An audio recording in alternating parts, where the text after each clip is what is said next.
Nous sommes très heureux d'avoir pris du temps pour discuter avec Son Excellence Monsieur le Ministre des Finances de la coopération entre la Banque mondiale et la République démocratique du Congo.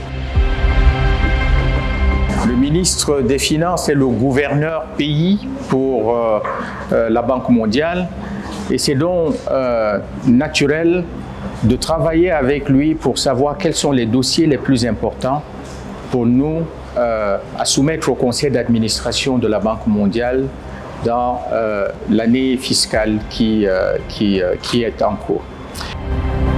Nous avons discuté d'un nombre de sujets extrêmement importants, y compris les réformes à mener pour permettre au Congo de réaliser sa vision, permettre au président de la République de réaliser ses projets les plus importants. Nous avons parlé de l'importance du capital humain et de l'investissement que la Banque mondiale peut mettre pour accompagner la République démocratique du Congo à créer, n'est-ce pas, les ressources humaines nécessaires au développement de ce pays.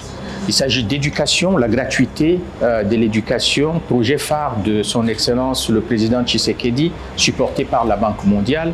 Nous avons parlé de la santé, financé également par la Banque mondiale, le projet PDSS qui a eu beaucoup de résultats.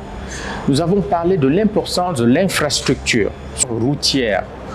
La Banque mondiale appuie le gouvernement pour la construction des routes et des autoroutes à travers le projet Pacte qui va bientôt s'enclencher pour la route Bujimayi-Kabinda, Bukavu.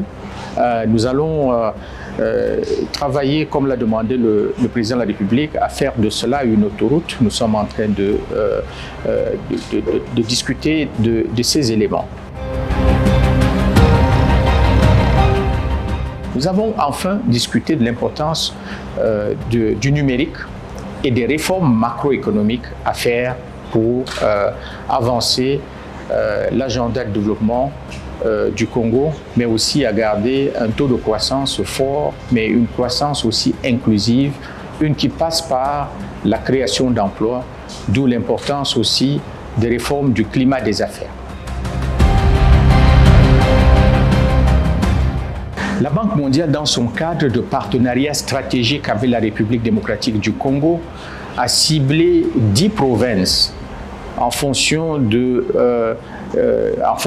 niveau de pauvreté, mais aussi en fonction de la possibilité d'avoir un impact plus fort sur la vie des populations.